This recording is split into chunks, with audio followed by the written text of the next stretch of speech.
I'm standing in the middle of a rustic barn just outside Portland, Oregon, my clipboard in hand, my heart racing with a mix of exhaustion and pride.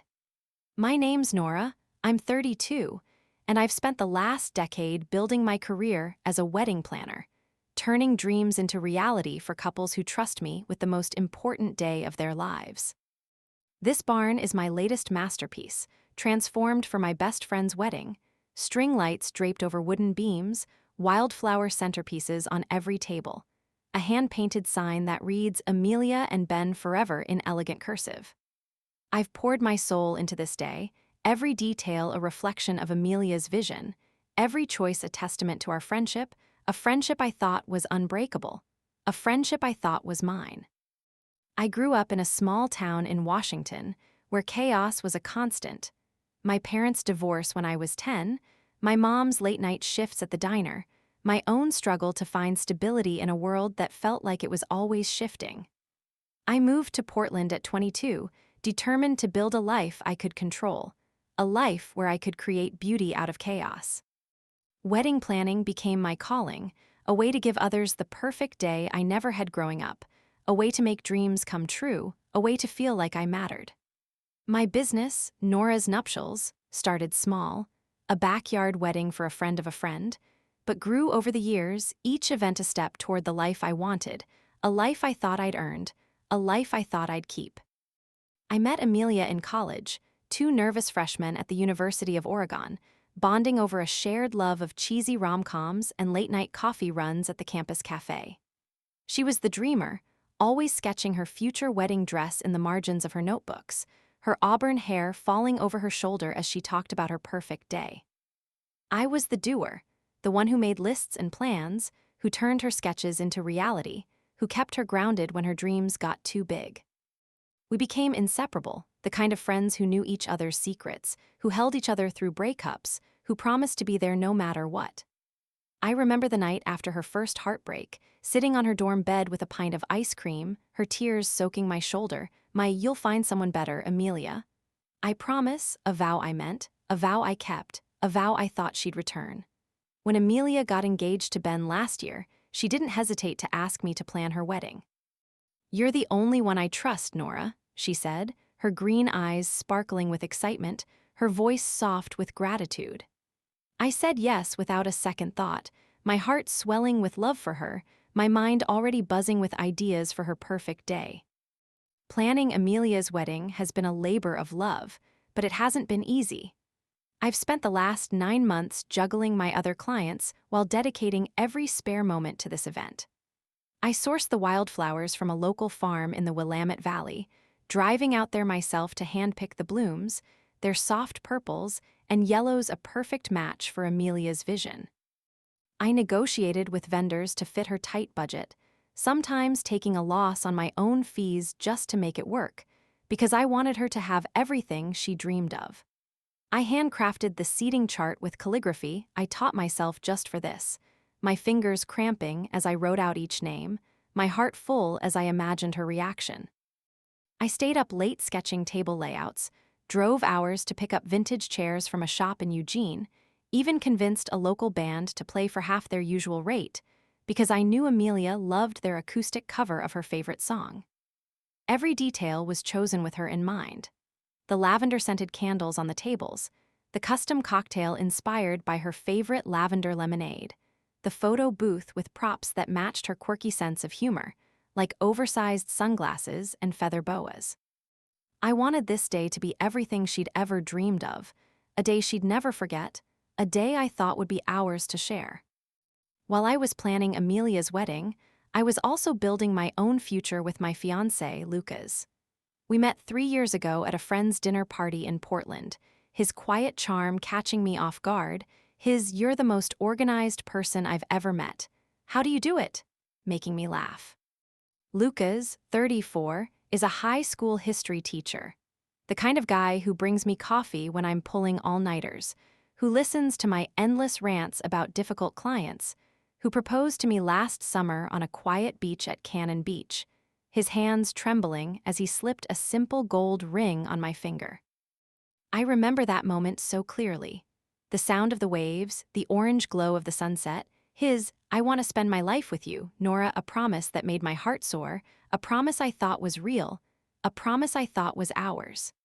We've been planning our own wedding for next spring, dreaming of a small ceremony in the Columbia River Gorge, just us and our closest friends, with fairy lights and a simple picnic reception. Lucas has been my rock through the chaos of Amelia's wedding. His, "You're doing an amazing job, Nora. I'm so proud of you," a constant reminder of why I love him, why I trust him, why I thought he was mine.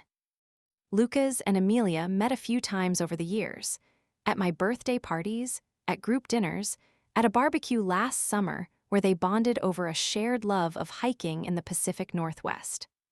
I loved watching them get along, loved seeing my best friend and my fiancé laugh together, loved the idea of them becoming family one day. I remember one dinner at my place, the three of us crowded around my tiny kitchen table, Amelia teasing Lucas about his terrible cooking, Lucas laughing as he admitted he once burned a pot of water, me smiling as I watched them, my heart full, my life complete, my future bright. When Amelia asked Lucas to help with some of the wedding prep, picking up decorations, dropping off payments to vendors, I thought it was sweet. "You're always so busy, Nora. I don't want to overwhelm you," she said, her smile warm, her tone sincere. Lucas was happy to help, his "anything for you and Amelia," a promise I thought was innocent, a promise I thought was safe, a promise I thought I could believe. The morning of the wedding, I'm up at dawn, double-checking every detail. The barn smells of pine and lavender, the air buzzing with the quiet hum of anticipation. I adjust the wildflowers on the head table, smooth the lace runner on the altar, make sure the band knows the playlist for the reception. Amelia arrives at the venue, her auburn hair swept into an elegant updo, her white dress shimmering in the morning light, her "Nora, this is perfect. You're a miracle worker," a compliment that makes my heart soar. I hug her, my eyes misty, my voice soft. "You deserve this, Amelia, today's going to be magical." She smiles, her hand squeezing mine, her, "I couldn't have done this without you," a moment I thought was ours, a moment I thought was real, a moment I thought would last.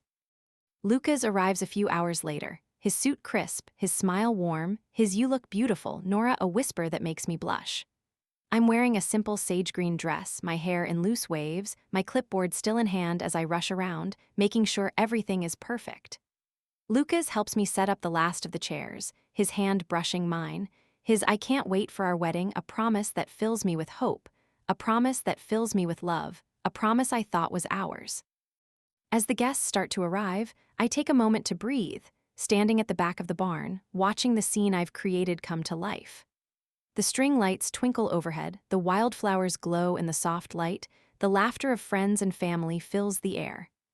I think about how lucky I am to have Amelia, to have Lucas, to have this life I've built, a life I thought was mine, a life I thought was safe, a life I thought was real. The ceremony is about to start, and I'm standing at the back of the barn, my clipboard finally set aside, my heart full as I watch the guests take their seats. The band plays a soft acoustic version of Amelia's favorite song, the wildflowers on the altar glowing in the late afternoon light, the air warm with the scent of lavender and pine. I catch Lucas's eye from across the room, his smile soft, his nod reassuring, his presence a comfort I thought I could rely on. I take my place near the front, ready to watch my best friend walk down the aisle, ready to see her dreams come true, ready to celebrate a day I thought was ours. The guests are a mix of Amelia's family, Ben's coworkers, and our mutual friends from college, their faces bright with anticipation, their chatter a hum of excitement, their presence a reminder of how many people I wanted to impress with this day. Amelia appears at the entrance, her white dress shimmering, her auburn hair catching the light, her smile radiant as she starts her walk down the aisle. The guests stand, their murmurs of admiration filling the barn, their cameras flashing as they capture the moment. I feel a swell of pride, my eyes misty, my heart aching with love for her, for this day, for everything I've done to make it perfect. I think about the late nights I spent on this wedding, the moments I sacrificed for Amelia, the joy I felt knowing I was giving her everything she wanted. But as Amelia reaches the altar, something feels off. Ben, her fiancé, isn't there. The officiant looks confused, the guests start to whisper, and I feel a knot of worry in my stomach, my mind racing with possibilities. Did Ben get cold feet? Is he running late? Did something go wrong? I glance at Lucas, hopping for reassurance, but his face is unreadable. His eyes fixed on Amelia, his expression a mystery I can't decipher. Amelia turns to face the crowd, her smile not faltering, her voice steady as she raises a hand to quiet the murmurs. "I have an announcement," she says, her tone bright, her eyes scanning the room until they land on me, her gaze sharp, her expression unreadable. My heart pounds, my hands trembling, my instincts screaming that something is wrong, something is coming, something I can't stop.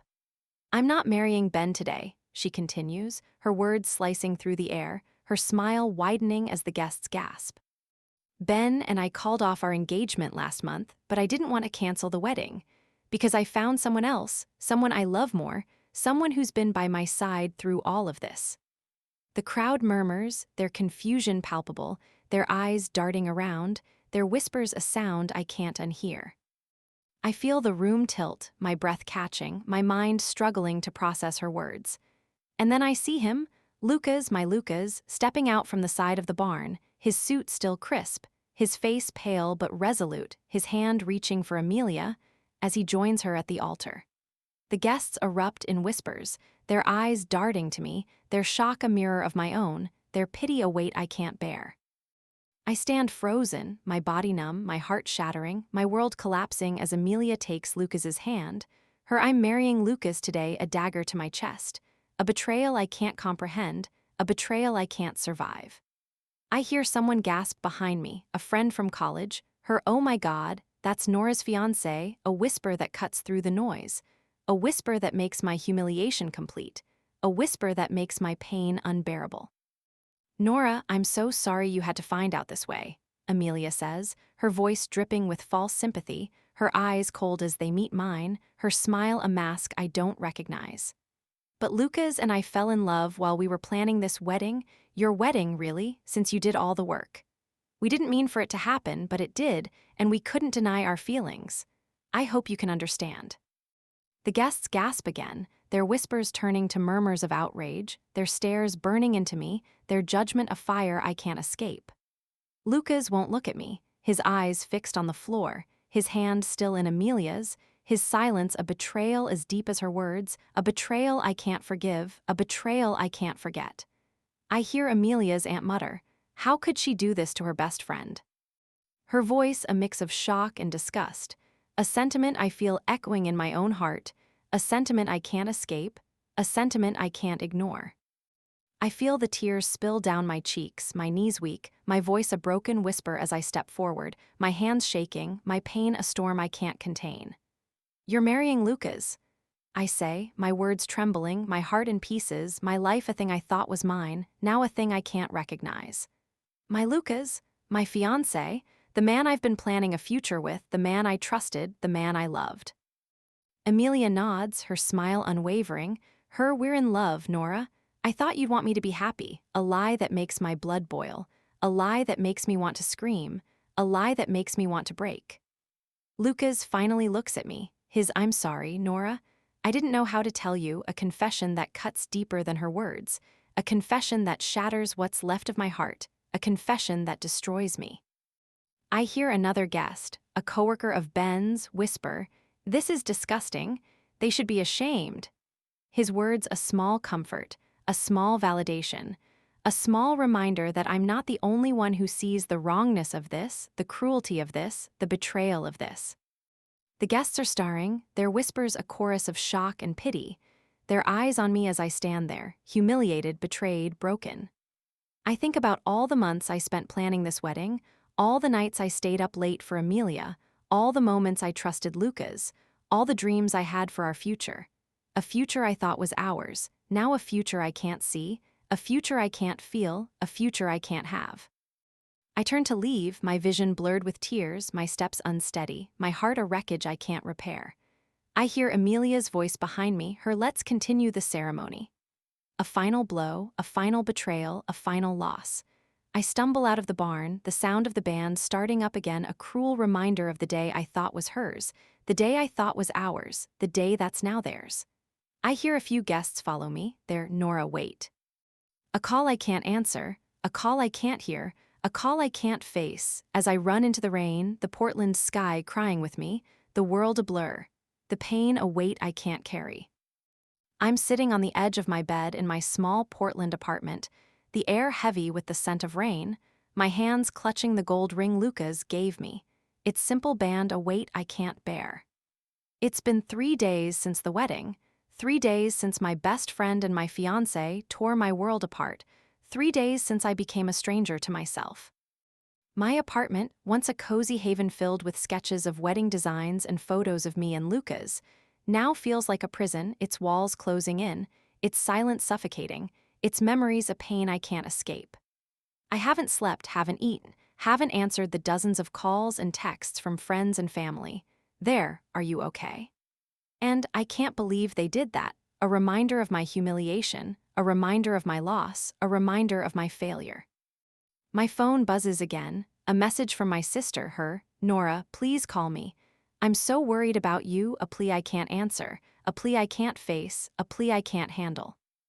I think about Amelia, the friend I thought I knew, the friend I thought I loved, the friend I thought was mine. I remember the nights we spent dreaming about our futures, the promises we made to always be there for each other, the secrets we shared that I thought were sacred. I think about the time she showed up at my door after a fight with her mom, her eyes red from crying. You can stay as long as you need, a promise I kept, a promise I honored, a promise I thought she'd return. I think about all the times I put her first, staying up late to help her study for exams, driving across town to pick her up after a bad date, spending months planning her wedding, a wedding I thought was hers, now a wedding I can't unsee, a wedding I can't unfeel, a wedding I can't undo. I think about her smile at the altar, her cold eyes, I hope you can understand a betrayal that cuts deeper than any knife, a betrayal that makes me question everything I thought I knew about friendship, about trust, about love. I think about Lucas, the man I thought I'd marry, the man I thought I'd build a life with, the man I thought I'd love forever. I remember the way he proposed, his voice trembling, his eyes full of hope, I want to spend my life with you, Nora. A promise I thought was real, a promise I thought was ours, a promise I thought would last. I think about the first time he came to my apartment. This place is so full of life and color, a compliment that made me blush. His hand in mine as we sat on my couch, his laughter a sound I thought I'd hear forever. I think about all the moments we shared. The quiet nights on my couch watching old movies, the hikes in the Oregon woods where we'd stop to take photos of the waterfalls, the plans we made for our own wedding, a wedding I thought was ours, now a wedding I can't imagine, a wedding I can't want, a wedding I can't have. I think about his silence at the altar, his refusal to look at me, his hand in Amelia's, a betrayal that shatters every dream I had, a betrayal that makes me question everything I thought I knew about him, about us, about myself. I look around my apartment, the space I've filled with pieces of my life, now a space I can't stand to be in. The sketches of Amelia's wedding are still pinned to my corkboard, their wildflower designs a cruel reminder of the day that broke me. The photos of me and Lucas are still on my shelf, his smile a lie I can't unsee, his arms around me a memory I can't unfeel, his love a thing I thought was mine, now a thing I can't believe, a thing I can't hold, a thing I can't keep. I pick up a photo from our hike last fall, the two of us standing in front of Multnomah Falls, his arm around my waist, my smile wide, my heart full, a moment I thought was ours, now a moment I can't bear, a moment I can't keep. I think about the guests at the wedding, their pitying stares, their whispered judgments. I can't believe she didn't know, a humiliation I can't escape, a humiliation I can't forget, a humiliation I can't survive. I try to work to distract myself, but every email from a client, every new wedding inquiry, feels like a knife in my chest. I think about the joy I used to feel planning weddings, the pride I took in every detail, the love I poured into every event, a love I can't find, a love I can't feel, a love I can't give. I think about my business, the reputation I've built, the clients who trusted me, the dreams I made real, A business I thought was mine, now a business I can't face, a business I can't run. I feel the anger start to rise, a fire in my chest, a need to make them pay, a need to make them see, a need to make them feel the pain they've caused me. I think about all the months I spent planning Amelia's wedding, all the love I poured into every detail, all the trust I gave to Lucas, all the dreams I had for our future, a future they stole, a future they destroyed, a future they took from me.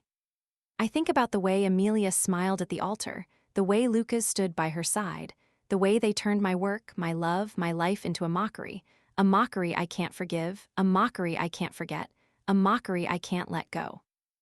I know I can't let them get away with this, can't let them build their happiness on the ruins of mine, can't let them walk away without consequences.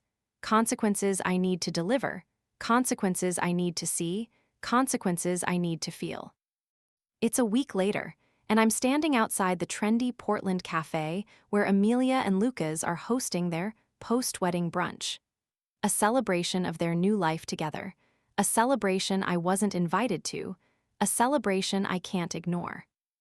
I've spent the last 7 days gathering evidence of their betrayal, text messages between them that I found on Lucas's old phone, which he left at my apartment in a box of his things. Photos of them together at the barn during the wedding prep, taken by a vendor who didn't know I was the planner.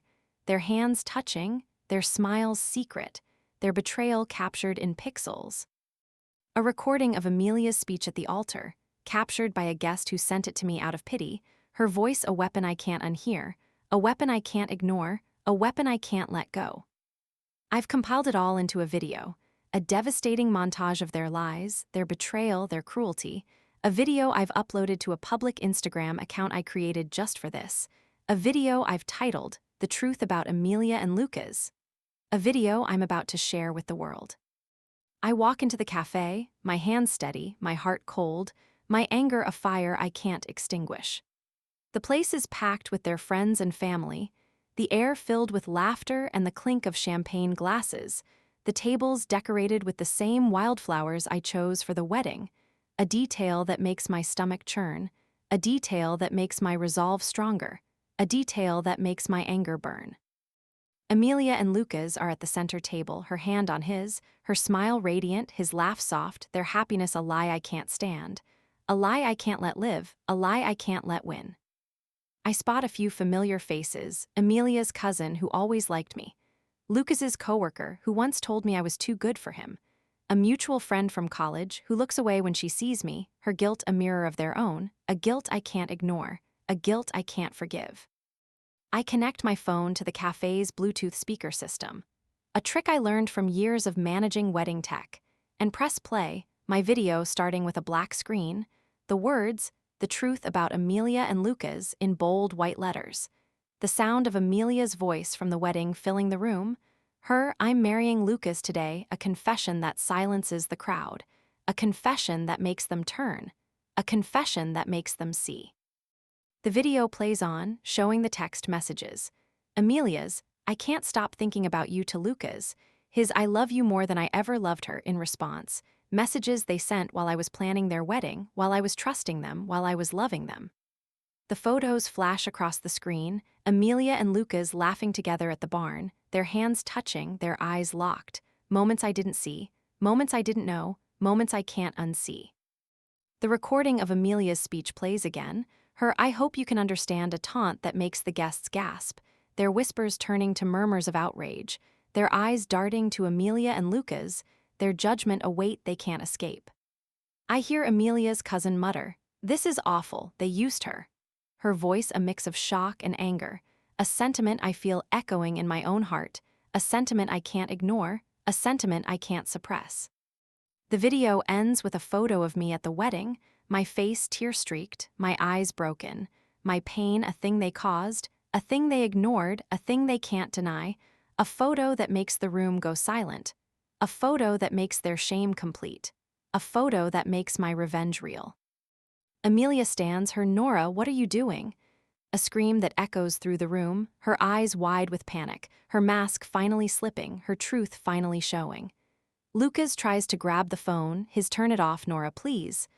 a plea I can't hear, a plea I can't accept, a plea I can't forgive. You wanted a perfect wedding, Amelia, I say, my voice steady, my words sharp, my pain a fire I can't hide. You wanted a perfect life, Lucas, so I'm giving you the perfect ending, the ending you deserve, the ending you earned. The guests are silent, their stares burning into Amelia and Lucas, their judgment a fire they can't escape, their shame a weight they can't lift. I hear Lucas's coworker whisper, "They're done, everyone's going to see this." His words a promise I didn't expect, a promise I didn't plan, a promise I can't deny. The video has already been shared online, the Instagram post going viral as I stand there, the notifications on my phone a flood I can't stop, a flood I don't want to stop, a flood I need to see. I leave the cafe, my hands empty, my heart heavy, my anger a fire that's finally starting to cool. I walk back to my apartment, the Portland rain soaking my jacket, the city lights a blur, the silence a weight I can't escape. I think about Amelia, the friend I thought I knew, the friend I thought I loved, the friend I thought was mine, now the friend I can't stand, the friend I can't forgive, the friend I'll never see again. I think about Lucas, the man I thought I'd marry, the man I thought I'd love, the man I thought was mine, now the man I can't look at, the man I can't forgive, the man I'll never want again. I think about the wedding, the day I thought was hers, the day I thought was ours, now the day that's theirs, a day I can't unsee, a day I can't unfeel, a day I can't undo. I sit on my couch, the air still heavy with the scent of rain, my apartment a space I'm trying to reclaim, a space I'm trying to love again, a space I'm trying to make mine. I wonder if I went too far, if my revenge was too much, if my anger was too raw, a revenge I thought was fair, now a revenge I can't unsee, a revenge I can't undo. I wonder if I've become someone I don't recognize, a woman who breaks, a woman who burns, a woman who fights, a woman who might never be whole again.